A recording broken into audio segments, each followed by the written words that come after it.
Un homme au sommet de sa réussite, avec une fortune immense à portée de main, décide d'offrir à sa jeune maîtresse un week-end de luxe absolu. Il réserva la suite présidentielle de l'hôtel Château Lumière, le palace 5 étoiles le plus exclusif de la ville, véritable symbole de richesse ancienne et de pouvoir.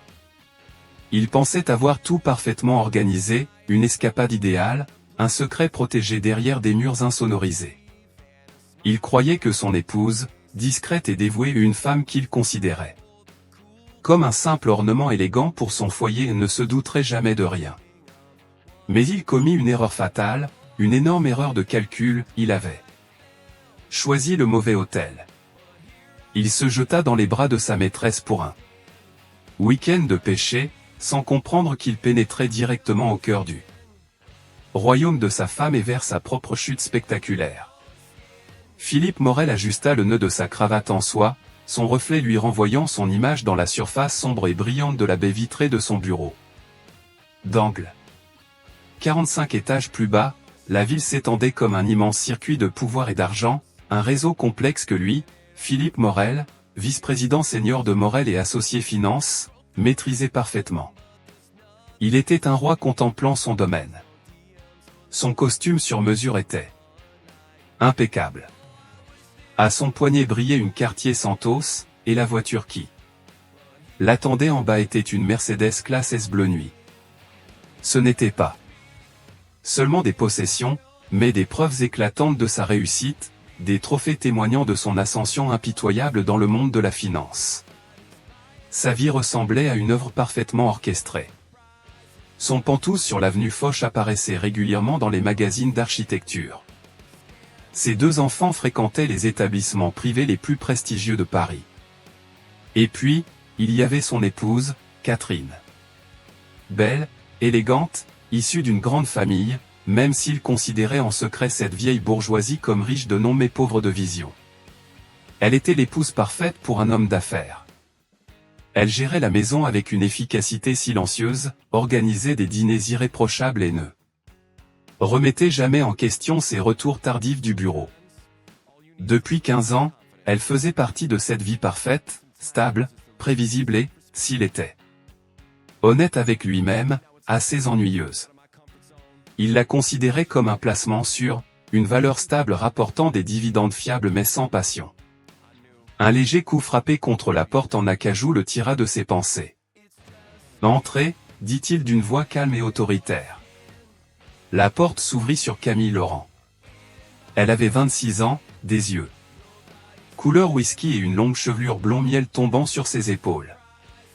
Elle travaillait comme analyste junior au département des fusions-acquisitions. Assez intelligente pour être intéressante, mais pas assez ambitieuse pour représenter une menace. Elle était, en tout, le contraire de Catherine. Là où Catherine incarnait l'élégance classique et la réserve, Camille était vive, exigeante et affichait ouvertement son admiration pour son pouvoir et sa fortune. Elle referma doucement la porte derrière elle avec un sourire malicieux. « Tout est prêt pour ce week-end, patron ?» demanda-t-elle en s'appuyant contre le bureau. Le parfum coûteux qu'il lui avait offert emplit immédiatement la pièce. « Tout est organisé à la perfection », répondit Philippe avec un sourire satisfait. Il s'approcha d'elle et posa les mains sur sa taille. La suite présidentielle à l'hôtel Château Lumière, du champagne au frais, une réservation privée au restaurant Le Jardin Doré et un week-end où ta seule mission sera de profiter. Les yeux de Camille s'agrandirent. L'hôtel Château Lumière ? Philippe, cet endroit est légendaire. Je croyais qu'il était impossible d'obtenir une suite à la dernière minute. Pour la plupart des gens, oui, répondit-il en savourant son admiration. Mais le nom Morel ouvre encore bien des portes, ma chère. J'ai simplement appelé le concierge, parlé d'un éventuel contrat d'entreprise et ils ont presque déroulé le tapis rouge. Il ressentit cette montée de fierté qu'il connaissait si bien. C'était ça, son pouvoir, la capacité de plier le monde à sa volonté avec un simple appel téléphonique. Il avait dit à Catherine qu'il partait à Genève pour une conférence bancaire urgente. Le mensonge parfait, crédible, important et suffisamment sérieux pour justifier son absence totale. Il avait même rempli une mallette de faux rapports financiers, trouvant cette mise en scène presque amusante. Catherine avait préparé sa valise comme toujours, avec son calme habituel, sans poser la moindre question. Elle lui avait même rappelé de prendre ses médicaments pour la tension. L'ironie lui paraissait délicieuse. « Et Catherine » demanda Camille d'une voix plus hésitante, laissant apparaître une légère inquiétude. Philippe fit un geste de la main pour balayer la question. « Elle croit que je vais passer le week-end à négocier avec des banquiers genevois. Elle est probablement en train d'organiser le gala caritatif ou de parler composition florale avec le jardinier. Son univers est petit, fermé. Elle ne soupçonnera jamais rien. » Il le croyait réellement. Catherine vivait dans une cage dorée qu'il avait construite lui-même. Elle avait ses œuvres caritatives, ses déjeuners mondains, son cercle littéraire bourgeois avec les autres épouses de la haute société. Il finançait tout cela, bien sûr, lui versant une généreuse allocation qui la gardait confortable et, pensait-il, satisfaite. Il s'était convaincu que son manque d'ambition était la preuve de son bonheur et non le signe de quelque chose de caché. Pour lui, elle appartenait à un autre temps, une belle femme. Issue d'une époque révolue, incapable de comprendre la brutalité et les sacrifices du monde moderne. Elle ne savait rien du vrai monde, celui qu'il dominait. Parfait, souffla Camille en se blottissant contre lui. Je te veux pour moi. Toute seule. Tu m'auras, répondit-il avant de l'embrasser longuement. Le frisson de l'interdit, l'audace même de la situation, était grisant. Il était Philippe Morel. C'était lui qui fixait les règles. Ce week-end n'était pas seulement une quête de plaisir, mais la célébration de son statut intouchable. Il emmenait sa maîtresse dans l'hôtel le plus luxueux de la ville, un lieu réservé à l'élite établie, et il le faisait juste sous le nez de sa femme. L'arrogance de la situation faisait partie du plaisir. Alors qu'il tenait Camille contre lui, l'image de Catherine pliant calmement ses chemises dans sa valise traversa son esprit. Il ressentit un bref malaise, presque imperceptible, non pas de la culpabilité, mais une légère inquiétude qu'il repoussa immédiatement. Ce n'était que le dernier reste d'une conscience conventionnelle, et il n'en avait plus besoin désormais. La Mercedes classe S glissa silencieusement sous la grande marquise en verre et fer forgé de l'hôtel Château Lumière. Un portier vêtu d'un uniforme vert foncé impeccable, orné d'épaulettes dorées, ouvrit la portière de Philippe avec une élégance parfaitement maîtrisée. « Bienvenue à l'hôtel Château Lumière, Monsieur Morel », dit le portier d'une voix respectueuse. Elle reconnaissait Philippe, ou du moins, il reconnaissait la voiture et le costume. Et c'était tout ce qui comptait. Philippe posa le pied sur le trottoir de granit, ressentant cette impression familière qui accompagne l'entrée dans un lieu de ce niveau. Ici, il était dans son élément naturel. Il n'était pas un simple client. Il appartenait à la catégorie de personnes pour lesquelles des endroits comme celui-ci avaient été construits. Camille sortit de l'autre côté, les yeux écarquillés devant la façade du palace, chef-d'œuvre d'architecture. Beaux-Arts avec ses colonnes majestueuses, ses arches monumentales et ses sculptures de pierre claire. Elle sembla un instant dépassée, comme une fille de province perdue dans un univers de géants. Philippe trouva cela attendrissant. Il prit son bras avec assurance. « Essaie d'avoir l'air à ta place », murmura-t-il avec un sourire condescendant. Son hésitation disparut aussitôt, remplacée par une détermination nouvelle. Elle releva le menton, serra son bras et, ensemble, ils franchirent les portes tournantes en bronze. Le hall était époustouflant, une véritable cathédrale de richesse. Le plafond s'élevait sur 3 étages, décoré d'une immense fresque représentant des dieux classiques flottant parmi les nuages. Un gigantesque lustre en cristal, provenant, disait-on, d'un ancien château français, diffusait une lumière chaude et dorée dans tout l'espace. Le sol était recouvert de marbre italien, poli jusqu'à refléter chaque détail comme un miroir. L'air était imprégné du parfum des lys frais et de cette odeur discrète de vieille fortune. Les conversations étouffées, Le tintement lointain des verres provenant du bar et la musique douce d'un pianiste formaient une atmosphère de calme raffiné. Philippe se dirigea avec assurance vers la réception, un long comptoir imposant en acajou poli. Une femme au chignon élégant et au sourire professionnel leur accorda immédiatement toute son attention. « Bonjour, monsieur, bienvenue à l'hôtel Château Lumière. » Philippe Morel, annonça-t-il en posant sa carte Visa Infinite noire sur le comptoir. « J'ai une réservation pour la suite présidentielle. » Le sourire professionnel de la réceptionniste ne vacilla pas, mais Philippe remarqua immédiatement une marque de respect supplémentaire dans son regard. La suite présidentielle n'était pas seulement une chambre, c'était un symbole réservé aux familles royales, aux chefs d'État et aux grands capitaines d'industrie. « Bien entendu, monsieur Morel, nous vous attendions, » répondit-elle en tapant rapidement sur son clavier. « Tout est en ordre. Vos bagages seront montés immédiatement. Nous avons également pris la liberté de rafraîchir une bouteille de champagne Krug 2008 pour votre arrivée. » « Excellent, » répondit Philippe avec un simple signe de tête distant pour seul remerciement. Il se tourna vers Camille qui essayait de paraître détendue mais ne parvenait pas à cacher son excitation. Elle prenait discrètement une photo du lustre avec son téléphone. Il abaissa doucement sa main. « Pas de photo, ma chérie, » murmura-t-il. « C'est vulgaire. Tu n'es pas une touriste. » Elle rougit légèrement, puis rangea son téléphone. « Oui, pardon. C'est juste incroyable. » Un bagagiste, un homme plus âgé au dos parfaitement droit et à l'attitude discrète, apparut à leur côté. « Monsieur Morel, si vous voulez bien me suivre, je vais vous conduire à votre suite. » Ils le suivirent à travers l'immense hall, leurs pas résonnant doucement sur le marbre. Ils croisèrent des clients élégamment vêtus ainsi qu'une armée silencieuse d'employés qui semblaient tous évoluer avec une précision parfaitement synchronisée. L'ascenseur ressemblait à un écrin précieux, habillé de panneaux en bois sombre avec une banquette en velours épais. Pendant la montée fluide, le bagagiste parla d'une voix basse et respectueuse. « La suite présidentielle se trouve au dernier étage, monsieur. Elle dispose de son propre accès privé par ascenseur afin de garantir une discrétion absolue. » Il tendit à Philippe une lourde carte magnétique dorée. « Vous disposerez également d'un majordome personnel, monsieur Dubois, à votre service 24 heures sur 24.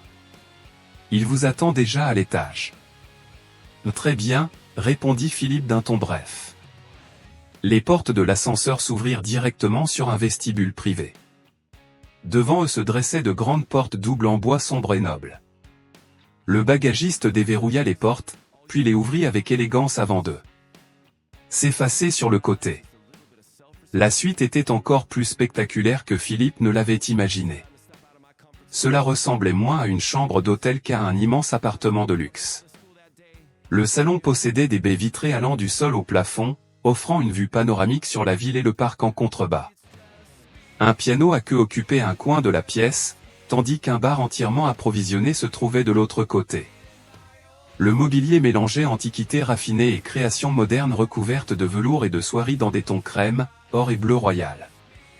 Camille laissa échapper un souffle de surprise, lâchant le bras de Philippe, avant de tourner sur elle-même au milieu du salon. « Philippe, c'est immense. C'est plus grand que tout mon immeuble. » Il éclata d'un rire satisfait. « Voilà, ma chère, comment vivent les vrais privilégiés. » Non, attends. Voilà comment vit le 1%. Le bagagiste leur fit visiter rapidement la salle à manger, le bureau, la chambre principale avec son lit à baldaquin ainsi que la salle de bain. Véritable sanctuaire de marbre équipé d'un sauna et d'une baignoire jacuzzi, donnant sur la ville. Après avoir reçu un généreux pourboire, le bagagiste se retira discrètement. Philippe se dirigea vers le bar et servit 2 coupes de champagne Krug bien frais. Il entendit une Camille qui se tenait devant l'immense bail vitré, fascinée par la vue. « Un toast » dit-il en faisant doucement teinter son verre contre le sien. « À un week-end parfait. »« À nous » répondit-elle, les yeux brillants d'admiration. Ils burent le champagne coûteux dont les bulles éclataient délicatement sur leur langue. Philippe se sentait invincible. Tout était parfait. Chaque détail avait été contrôlé, chaque éventualité anticipée.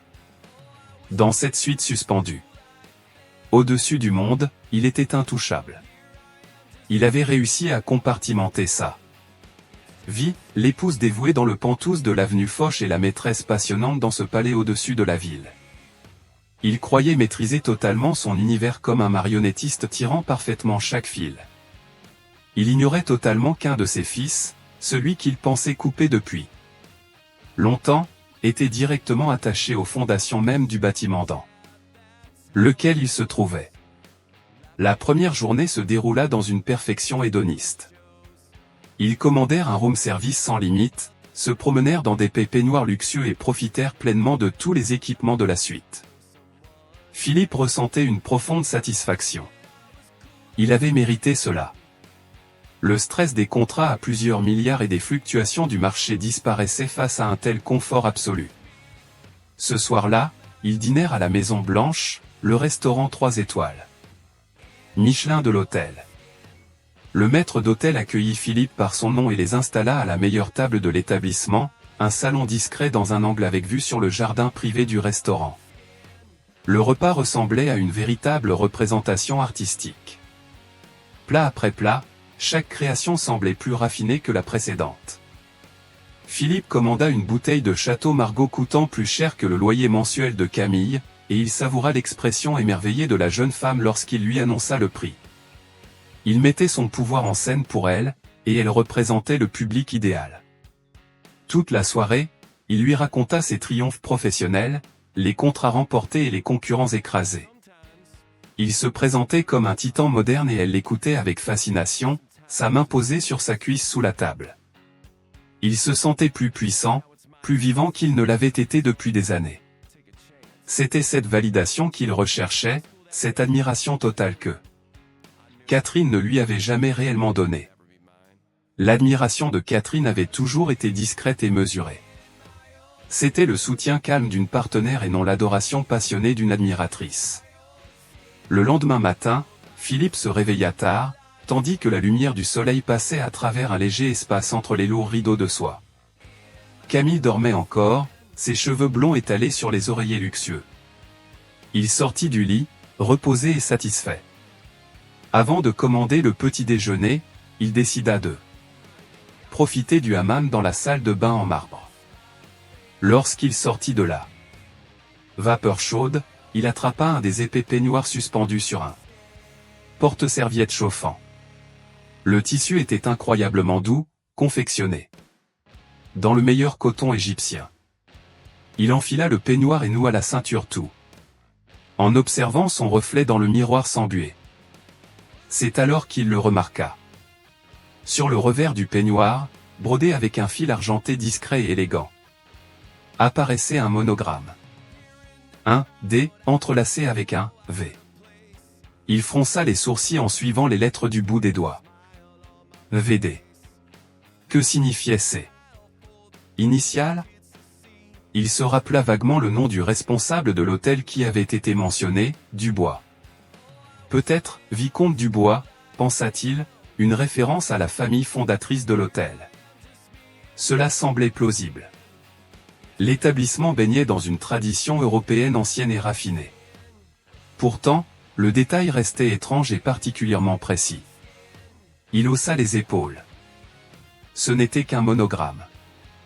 Il retourna dans la suite principale, le peignoir fermement noué autour de la taille, puis demanda à leur majordome, Monsieur Dubois, d'organiser le petit déjeuner. Pendant qu'il attendait, son regard se promena dans la pièce, remarquant cette fois les détails qu'il n'avait pas vus lors de sa première découverte émerveillée. Il aperçut le papier à lettres posé sur le bureau en acajou, un carton épais couleur crème. Il prit une feuille. Dans le coin supérieur, imprimé dans la même écriture élégante que le monogramme, apparaissaient encore les initiales entrelacées, VD. Une légère inquiétude, impossible à définir, commença à naître au creux de son ventre. C'était comme entendre une seule fausse note dans une symphonie parfaite. Lorsque Monsieur Dubois arriva avec un chariot chargé du petit déjeuner de saumon fumé, œufs brouillés à la truffe, viennoiseries fraîches et cafetière en argent, Philippe décida finalement de poser la question. Monsieur Dubois, commença-t-il en essayant de paraître détendu. J'admirais simplement l'identité visuelle de l'hôtel. Ses initiales. Il désigna le papier à lettres. VD. Est-ce que cela correspond au nom du fondateur de l'hôtel? Le majordome, dont le visage demeurait impassible sous son masque de discrétion professionnelle, marqua une très légère hésitation. Ce monogramme représente les propriétaires, monsieur. Il s'agit de l'emblème de l'hôtel depuis très longtemps. La réponse était polie, professionnelle et ne lui apprenait absolument rien. Mais cette minuscule hésitation n'échappa pas à Philippe. C'était un homme. Habitué à lire les autres, à détecter le moindre bluff autour d'une table de conseil d'administration. Le majordome éludait volontairement la question. Je vois, répondit Philippe en laissant tomber le sujet. Mais il ne parvenait pas à l'oublier. Pendant qu'il prenait son petit déjeuner, les lettres revenaient sans cesse dans son esprit. VD. Cette familiarité devenait obsédante. Quelque chose effleurait sa mémoire, un nom, un souvenir qu'il n'arrivait pas à saisir complètement. Puis il pensa à Catherine. Le nom de jeune fille de Catherine était Delacroix. Catherine Delacroix. Le CD. La pensée le frappa brutalement. Il posa sa tasse de café un peu trop violemment sur la table. Non, c'était impossible. Une coïncidence absurde. Sa famille avait bien été riche autrefois, oui. Mais la plus grande partie de leur fortune avait disparu depuis plusieurs générations. Son père, Jean Delacroix, était un homme discret, réservé, décédé une dizaine d'années plus tôt, laissant à Catherine un héritage relativement modeste que Philippe avait naturellement intégré à son propre portefeuille financier afin de le gérer pour elle. Il se souvenait de Jean comme d'un gentleman d'une autre époque, parlant toujours de tradition et d'héritage, mais semblant posséder peu de véritable influence. Il avait possédé quelques petits hôtels de charme, se rappelait Philippe, mais rien de comparable à l'hôtel Château Lumière. Non, c'était impossible. Une conclusion paranoïaque, complètement ridicule.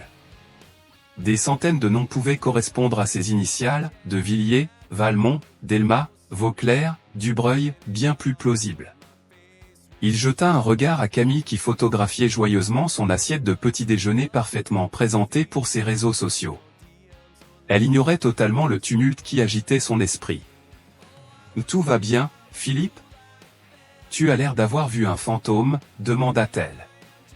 Finalement en relevant les yeux de son téléphone.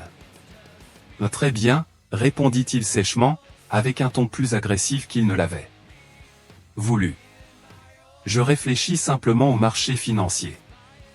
Il se força à se détendre. Il était ridicule. Il vivait le week-end parfait. Se laissait troubler par un simple monogramme. Il était Philippe Morel. C'était lui qui contrôlait tout. Cet hôtel, ce week-end, cet univers lui appartenait. Ses initiales n'étaient qu'une coïncidence, rien de plus. Pourtant, pendant le reste de la journée, il ne réussit jamais à se débarrasser de cette sensation d'inquiétude. Il commença à voir le monogramme partout, sur les petites pinces à sucre en argent, sur le menu du room service relié de cuir, dans les coins des serviettes en lin.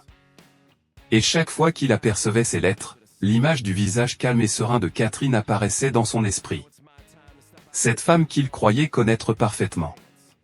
Cette femme qu'il avait toujours considérée comme simple, prévisible et sans mystère.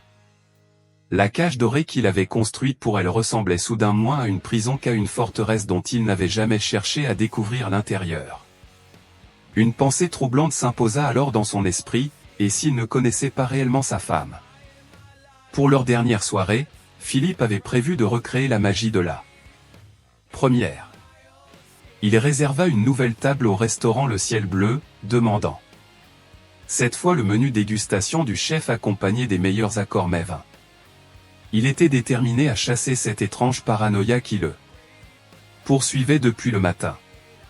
Il noierait son malaise dans un grand Bordeaux ancien et retrouverait la certitude de son contrôle. Lui et Camille s'habillèrent.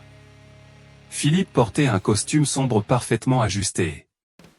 Camille une superbe robe rouge d'eau nue qui lui avait offerte. Debout devant le miroir, il ressentit un certain soulagement. Ils formaient un couple puissant. Ils avaient leur place ici.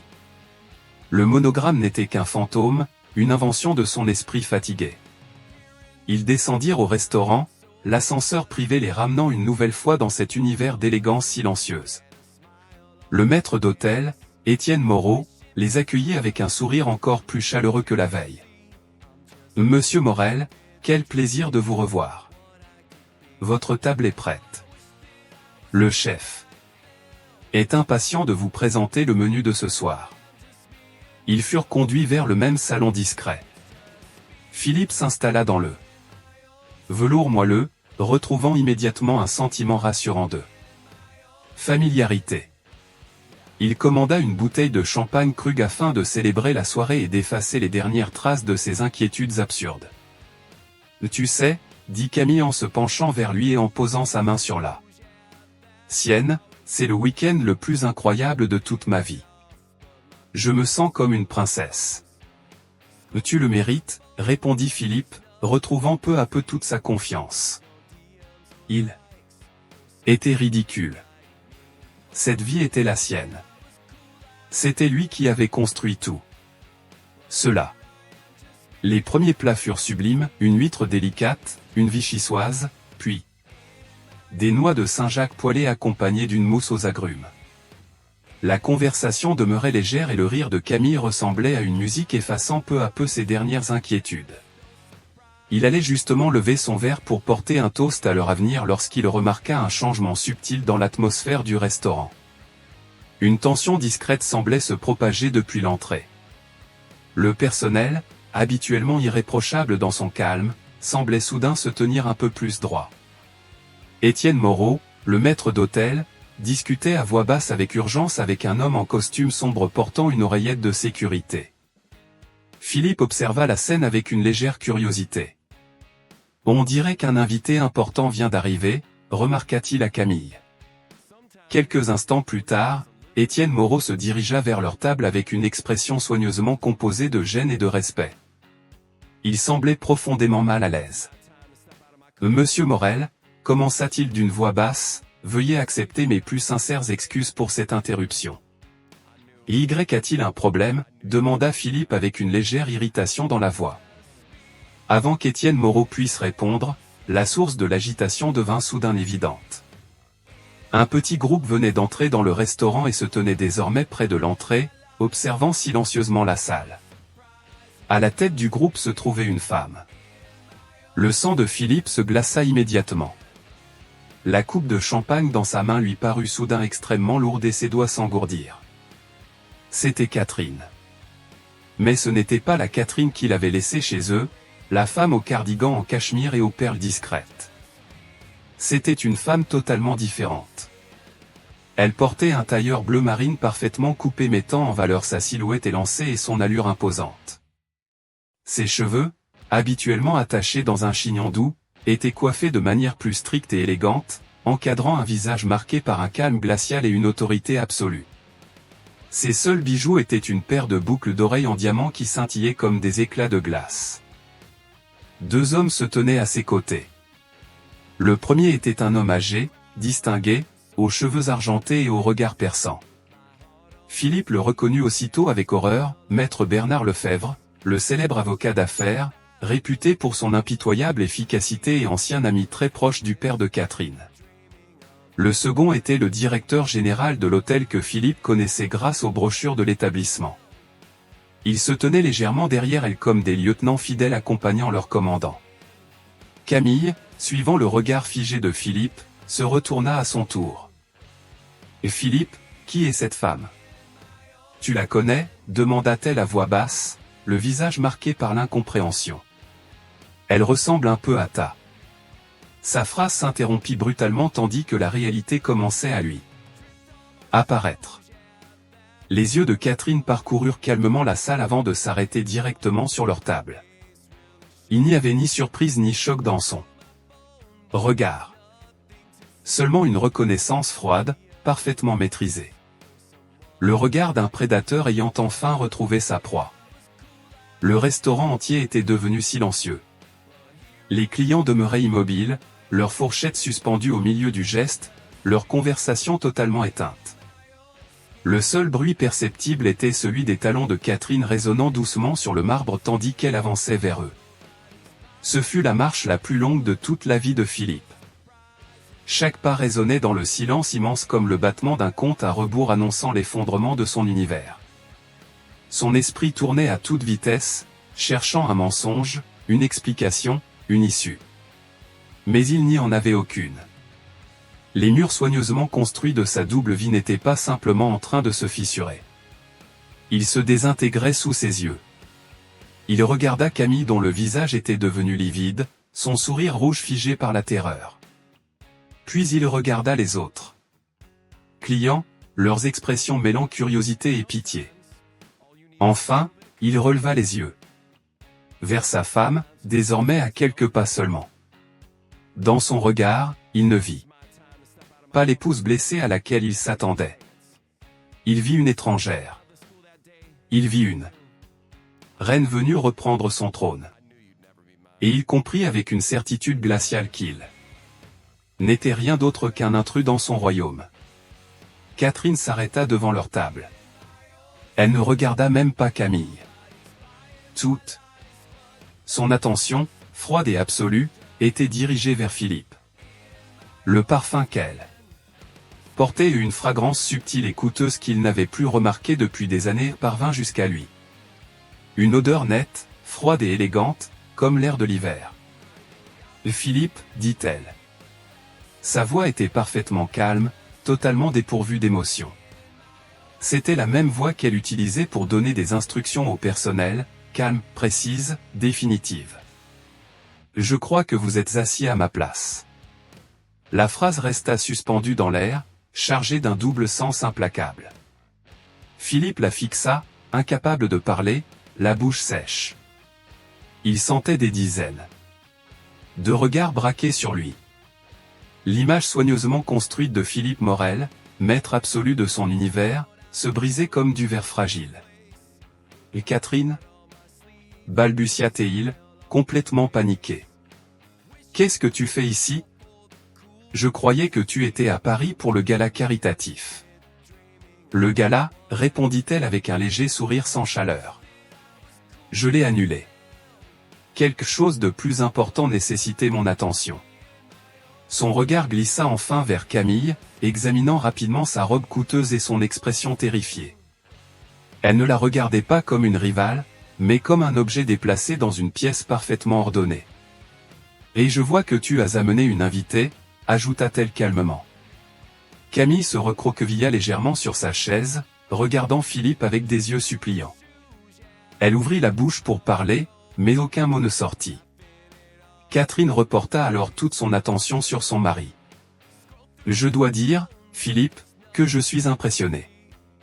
La suite présidentielle, le ciel bleu. Tu as des goûts particulièrement coûteux. C'est rassurant de voir que tu apprécies l'entreprise familiale. » L'entreprise familiale ? Les mots frappèrent Philippe avec violence, reliant soudain tous les détails qu'il avait obsédés depuis le matin. Le monogramme. VD Victoria Davenport dans l'histoire originale, devenu ici le symbole caché de la famille de la Croix. Je ne comprends pas, réussit-il finalement à dire alors que la vérité s'écrasait sur lui avec la force d'une vague gigantesque. Permets-moi de clarifier les choses, répondit Catherine d'une voix plus basse encore, chaque mot devenant tranchant comme une lame. Mon père, Jean Delacroix, a fondé le groupe hôtelier de la Croix il y a 60 ans. Son premier établissement était une petite auberge dans la campagne française, mais c'était un homme brillant. Il a bâti son empire pierre après pierre, de ses propres mains. L'hôtel Château Lumière était son chef-d'œuvre, son joyau le plus précieux. Quand il est mort, il m'a légué l'intégralité des parts de contrôle. Tout elle marqua une pause, laissant les informations se répandre dans le silence. Tout le restaurant écoutait, fasciné par cette scène digne d'un drame réel. Depuis 10 ans, poursuivit-elle, j'ai laissé un conseil d'administration. Choisi personnellement par mon père, gérer les opérations quotidiennes du groupe. Je préférais une vie tranquille. Je voulais élever mes enfants. Je voulais être une épouse. Je croyais que le monde construit par mon père était entre de bonnes mains. Et j'avais confiance en mon mari. Ses yeux transpercèrent Philippe et, pour la première fois, il aperçut une brève lueur de la douleur immense qu'il lui avait infligée, avant qu'elle ne disparaisse, immédiatement remplacée par une volonté d'acier. Mais récemment, j'ai décidé qu'il était temps de reprendre un rôle actif.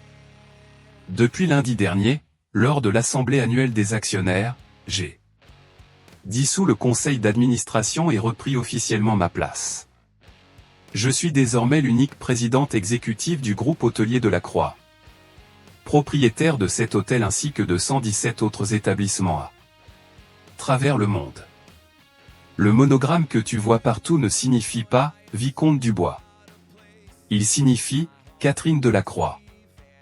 Bienvenue dans mon hôtel, Philippe. Le silence devint absolu. Philippe sentit tout son sang quitter son visage. Il n'était pas un roi dans un territoire conquis. Il était un idiot ayant organisé une fête dans la tanière du lion sans comprendre que le lion était chez lui. Catherine tourna ensuite son regard glacé vers Camille. « Mademoiselle Laurent, n'est-ce pas ?» Camille hocha la tête en tremblant.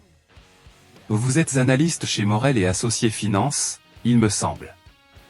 Entretenir une relation avec un vice-président senior, votre supérieur direct, constitue une violation flagrante du règlement éthique de votre entreprise, sans parler d'une grave faute de jugement. Considérez que votre contrat est terminé. Maître Bernard Lefebvre a déjà contacté le service des ressources humaines ainsi que le conseil d'administration de votre société. Je vous déconseille de vous présenter au bureau lundi matin. » Camille laissa échapper un faible souffle étranglé. Son week-end de rêve venait de se transformer en cauchemar, détruisant sa carrière. Enfin, Catherine reporta son attention vers l'homme qu'elle avait épousé 15 ans plus tôt. « Quant à toi, Philippe, nos comptes bancaires communs contenant les fonds du patrimoine de ma famille que tu avais si généreusement proposé de gérer pour moi ont été gelés. Les serrures du pantouse de l'avenue Foch ont été changées. Tes affaires sont en train d'être emballées en ce moment même et seront envoyées à ton bureau. Inutile de rentrer chez toi. Tu n'y es plus le bienvenu. » Elle ouvrit alors son sac à main et en sortit un unique document qu'elle posa sur la table entre l'assiette de Philippe et son verre de vin. Ce sont les papiers du divorce, rédigés par Maître Bernard Lefebvre.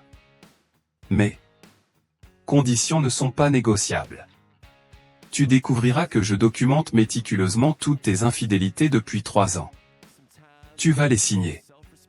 Tu partiras sans rien d'autre que les vêtements que tu portes actuellement et tu ne verras plus jamais nos enfants sans mon autorisation expresse et sous surveillance.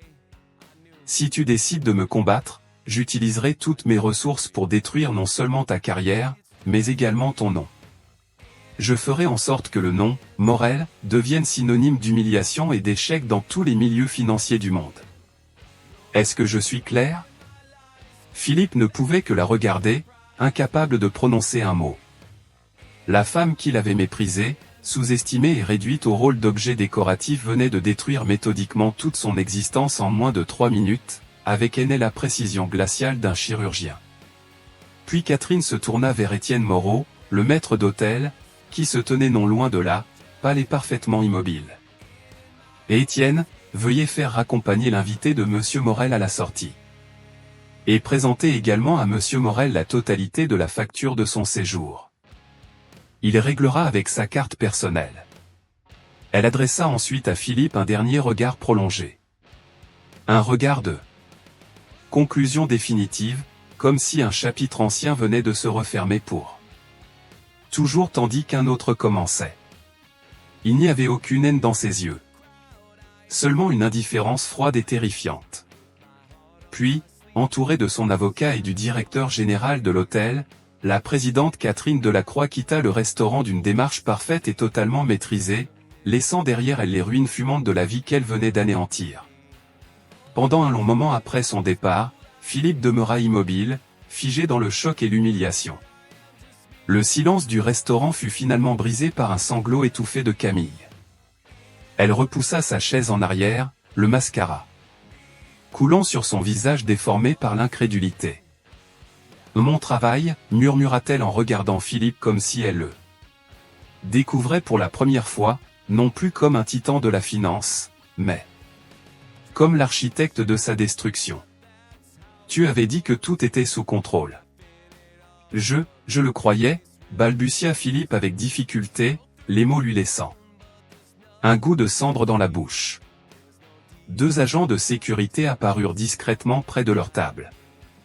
Étienne Moreau s'approcha avec une expression de regret parfaitement professionnelle. « Mademoiselle, si vous voulez bien nous suivre. » Camille regarda désespérément les agents, puis Philippe, mais celui-ci ne lui apporta aucune aide. Il était incapable de soutenir son regard.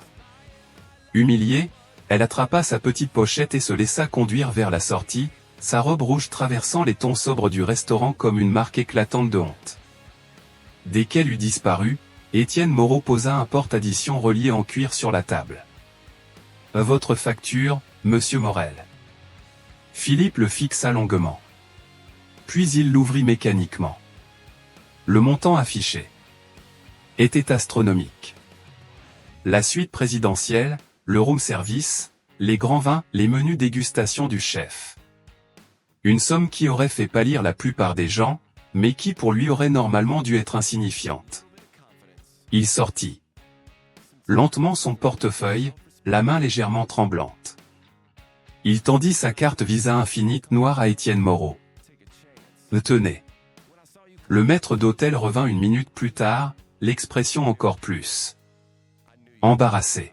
« Je suis désolé, monsieur Morel, mais la carte a été refusée. » « Quoi ?» répondit Philippe avec indignation.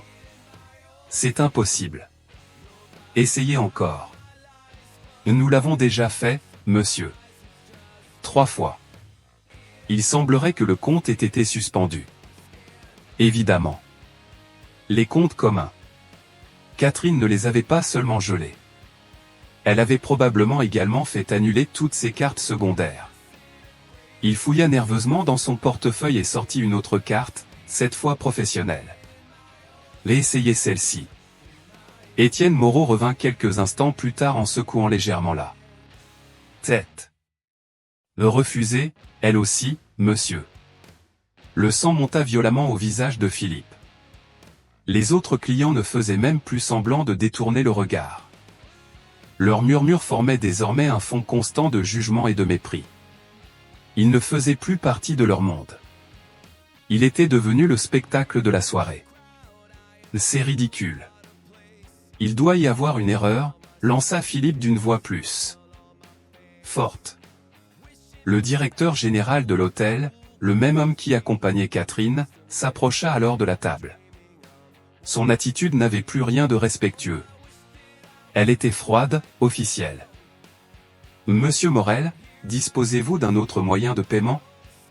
Dans le cas contraire, nous serons obligés de considérer cela comme un défaut de paiement et de contacter les autorités compétentes. » La menace resta suspendue dans l'air, lourde et suffocante.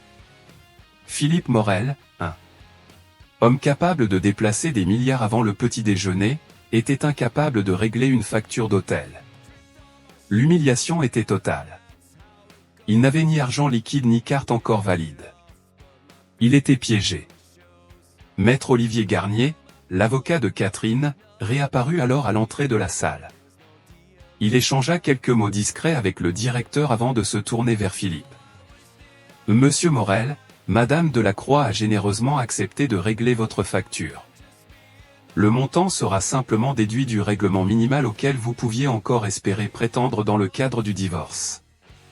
Considérez cela comme son dernier cadeau. » Il fit glisser les documents du divorce un peu plus près de Philippe. « Je vous conseille de signer immédiatement. » Vaincu, Philippe prit le stylo. Sa signature, habituellement large, assurée et élégante, n'était plus qu'une trace tremblante et misérable. Il avait été complètement écrasé. Maintenant, déclara froidement le directeur général, vous avez 10 minutes pour récupérer vos affaires et quitter l'établissement. La sécurité vous accompagnera. La marche de la honte, depuis le restaurant à travers l'immense hall, puis jusqu'à l'ascenseur, fut insupportable. Chaque regard d'un client, chaque expression d'un employé ressemblait à un coup physique. Le respect et les privilèges avaient disparu, remplacés par le mépris et une indifférence glaciale. Dans la suite, ses affaires avaient déjà été jetées sans soin dans sa valise par un majordome au visage fermé. 10 minutes plus tard, Philippe Morel se retrouvait devant l'hôtel Château Lumière, exactement au même endroit où il était arrivé 24 heures plus tôt avec l'impression d'être un roi. Le portier qui l'avait accueilli avec tant de chaleur regardait désormais à travers lui comme s'il n'existait plus. Sa Mercedes Classe S avait disparu, probablement remorquée puisqu'elle était enregistrée au nom de Catherine. Une pluie froide et misérable commença à tomber. Il tenta d'appeler un véhicule, mais son application était liée à ses cartes désormais annulées. Il resta là, immobile, un homme vêtu d'un costume hors de prix, avec un téléphone inutile et un portefeuille vide tandis que taxis et voitures de luxe passaient devant lui dans un bruit d'eau et de lumière. Il était abandonné. Il commença à marcher sous la pluie fine qui trempait lentement sa veste. Il n'avait nulle part où aller. Sa maison ne lui appartenait plus. Son bureau allait devenir un lieu de honte. Et ses amis, il le savait, choisiraient toujours le pouvoir et l'ancienne richesse. Il choisirait Catherine Delacroix. La nouvelle de cette humiliation spectaculaire allait se répandre dans leur milieu à une vitesse fulgurante. Il trouva une cabine téléphonique, vestige d'une autre époque, et utilisa les quelques pièces qui restaient dans sa poche pour appeler son dernier allié, un associé junior de son entreprise nommé Julien Perrin. Julien, c'est Philippe. Je suis dans une situation catastrophique. Il tenta d'expliquer ce qui venait de se passer, mais son récit sortit dans un désordre paniqué presque incohérent. Julien écouta en silence, puis, après un long moment, répondit d'une voix tendue. « Philippe, je viens justement de recevoir un message du conseil d'administration. C'est à propos de toi. Il convoque une réunion d'urgence lundi matin. Philippe, ils appliquent la clause morale du contrat. L'avocat de Catherine leur a envoyé un dossier complet. Photos, relevés bancaires, tout. Ils vont te renvoyer. » Le combiné glissa des doigts engourdis de Philippe et heurta violemment le métal de la cabine. C'était terminé. Tout. En une seule soirée, il avait perdu sa femme, ses enfants, sa maison, sa maîtresse, son travail et sa fortune. Catherine ne s'était pas contentée de le vaincre. Elle l'avait effacé. Il leva les yeux vers la suite présidentielle illuminée de l'hôtel Château Lumière, brillant au-dessus de la ville comme un symbole inaccessible de pouvoir. Il avait volé trop près du soleil sans comprendre que le soleil avait toujours été sa femme. Et désormais, il chutait dans le vide sans apercevoir le moindre sol. 6 mois plus tard, le monde avait continué d'avancer tandis que Philippe Morel avait été laissé derrière. Le nom qui autrefois inspirait le respect dans le quartier financier de la Défense n'était plus qu'un murmure embarrassé, une histoire racontée aux jeunes cadres ambitieux comme un avertissement contre l'arrogance. Comme Catherine l'avait promis, sa victoire n'avait pas été une simple défaite pour lui. C'était une disparition totale. La réunion d'urgence du conseil d'administration de Morel et Associés Finance n'avait été qu'une formalité, une exécution rapide, froide et méthodique. Son bureau avait été vidé avant même qu'il ait réellement compris qu'il était licencié. La clause morale, une simple ligne juridique à laquelle il n'avait jamais accordé d'importance, était devenue la lame qui l'avait séparé de toute sa carrière. Sa nouvelle vie était désormais étouffante, faite d'anonymat et d'échecs. Le penthouse de l'avenue Foch avait été remplacé par un petit appartement au 3e étage dans un quartier éloigné, un endroit qui sentait l'humidité et les repas des voisins. Les immenses baies vitrées offrant autrefois une vue panoramique sur Paris avaient laissé place à une unique fenêtre sale donnant sur un mur couvert de graffitis. Le silence raffiné de son ancienne existence avait été remplacé par les sirènes, les disputes des voisins et les grincements constants d'un vieux radiateur. Il vendit sa Cartier Santos, puis ses boutons de manchette, puis la collection d'œuvres d'art dont il était si fier. Chaque vente ressemblait à une petite mort, effaçant peu à peu l'homme qu'il avait été jusqu'à ne laisser qu'une coquille vide. Il travaillait désormais dans une petite société financière sans prestige. Appelée Horizon Gestion Financière, un nom si banal qu'il en devenait humiliant. Son ancien bureau d'angle avait été remplacé par un minuscule box sous une lumière fluorescente vacillante. L'homme qui autrefois influençait les marchés avec un simple appel passait désormais ses journées à saisir des données et vérifier des formulaires de conformité, des tâches autrefois confiées aux stagiaires dont il ne retenait même jamais les noms. Son supérieur était un homme plus jeune de 15 ans, arrogant et ambitieux, parfaitement conscient de ce qu'avait été Philippe autrefois et savourant discrètement sa chute. Parfois, Philippe croisait de jeunes employés brillants et enthousiastes qui lui rappelaient Camille, et il ressentait alors une amertume profonde. Ce n'était pas du remords pour la carrière détruite de la jeune femme, mais de la colère contre ses propres désirs qui l'avaient conduit jusqu'ici. Ses soirées étaient les plus difficiles.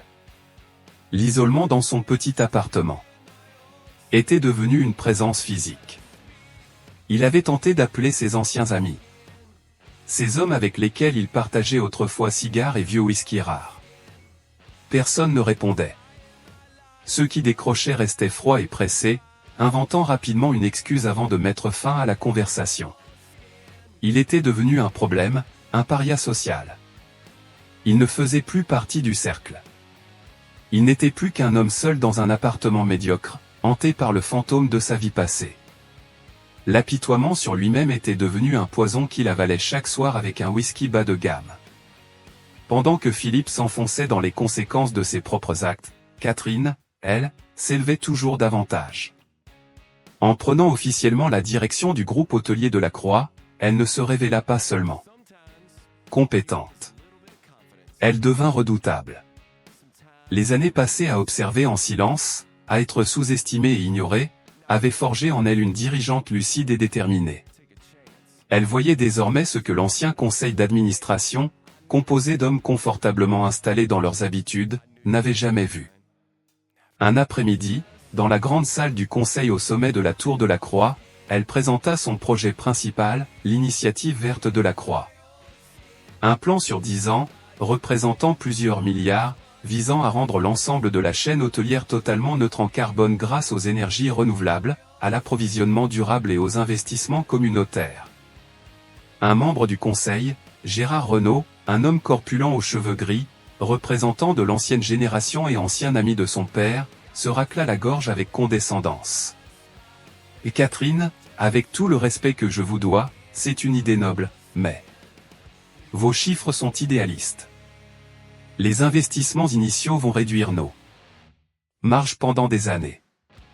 Nos actionnaires attendent des dividendes, pas des démonstrations de vertu. Catherine ne broncha pas. Elle soutint calmement son regard. Merci, Gérard. J'apprécie votre point de vue traditionnel. Le mot « traditionnel » fut prononcé avec une précision glaciale, lui donnant presque le sens de « dépasser ». Elle appuya ensuite sur un bouton et l'écran derrière elle se remplit de graphiques complexes et de projections financières. Ce que vous appelez « démonstration de vertu », Gérard, moi j'appelle cela « préparer l'avenir ». Notre clientèle principale, les voyageurs de moins de 40 ans disposant d'un pouvoir d'achat important, choisit désormais les marques selon leurs valeurs éthiques et environnementales. Ce n'est pas une dépense. C'est un investissement destiné à assurer la pertinence de notre marque pour les 50 prochaines années. Mes projections montrent que, malgré une baisse de 5% des bénéfices pendant les 18 premiers mois, la couverture médiatique positive, la fidélité accrue des clients et les avantages fiscaux permettront une augmentation de 15% de notre part de marché dans les 5 prochaines années. Nous ne serons pas simplement une marque de luxe. Nous deviendrons la marque de luxe éthique. Elle marqua une pause, laissant ses paroles s'installer dans la salle. Mon père a construit cette entreprise sur la qualité et l'héritage. Voilà ce que doit être l'héritage du XXIe siècle. La proposition est adoptée. Un murmure approbateur traversa la pièce. Gérard Renault se renfonça dans son fauteuil, vaincu. Depuis un coin de la salle, Maître Bernard Lefebvre observait la scène avec un rare sourire de fierté. Le titan endormi s'était enfin réveillé. Mais sa nouvelle vie ne se limitait pas à la salle du conseil. Le Penthouse de l'avenue Foch, autrefois vitrine froide de la réussite de Philippe, avait été transformé. C'était désormais une véritable maison, remplie de chaleur et de rire. Elle était présente pour ses enfants, réellement présente pour la première fois depuis longtemps. Elle les aidait pour leurs devoirs, assistait au spectacle scolaire et passait de longues soirées à discuter de leurs rêves et de leurs peurs. Elle découvrait enfin le bonheur des petits moments simples et sincères qu'elle avait manqué pendant des années en jouant le rôle de l'épouse parfaite. Elle n'était plus seulement une présidente exécutive. Elle était une mère, une dirigeante, une femme entière vivant enfin selon ses propres choix. Un soir d'automne froid et clair, Philippe rentrait à pied depuis la station de métro, le col de son manteau relevé contre le vent glacial.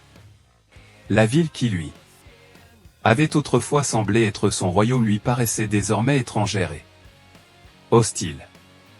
Il s'arrêta devant un kiosque à journaux où les couvertures brillantes des magazines tranchaient avec le trottoir gris et humide.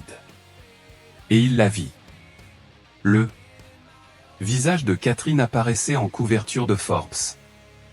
La photographie était saisissante. Elle se tenait sur le balcon de la suite présidentielle de l'hôtel Château Lumière à sa suite avec les lumières de Paris scintillant derrière elle comme un tapis de diamants. Elle regardait directement l'objectif avec une expression de puissance calme et de confiance absolue. Le titre ressemblait à un couronnement, Catherine Delacroix, comment l'héritière discrète a réinventé un empire mondial. La main de Philippe trembla lorsqu'il paya le magazine. De retour dans le silence oppressant de son appartement, il s'assit sous la faible lumière de sa lampe et commença à lire l'article. C'était un véritable hommage à son intelligence et à sa réussite. L'article détaillait ses projets écologiques, ses acquisitions stratégiques de petits hôtels de charme ainsi que son programme de participation des employés aux bénéfices. Même ses concurrents y exprimaient une admiration prudente. Puis Philippe arriva au passage consacré à sa vie personnelle. Après un divorce à l'amiable avec son ancien mari, Catherine Delacroix s'est consacrée à ses enfants ainsi qu'à son rôle de dirigeante visionnaire dans l'industrie hôtelière, prouvant qu'un nouveau chapitre peut devenir la période la plus épanouissante d'une vie. Un divorce à l'amiable. Le mot lui arracha un rire sec et amer. Il n'était même pas le méchant de son histoire. Il n'était même pas une note de bas de page. Il était simplement une erreur corrigée, un détail embarrassant totalement supprimé du récit. Le magazine glissa de ses mains et tomba au sol, laissant le visage triomphant de Catherine le regarder depuis le parquet. Il ne l'avait jamais réellement vue. Pendant 15 ans, il avait regardé cette femme chaque jour sans voir autre chose qu'un reflet de sa propre réussite, un bel accessoire silencieux. Il avait été incapable de voir son intelligence, son immense patience et cette force froide et solide qui coulait dans les veines des Delacroix.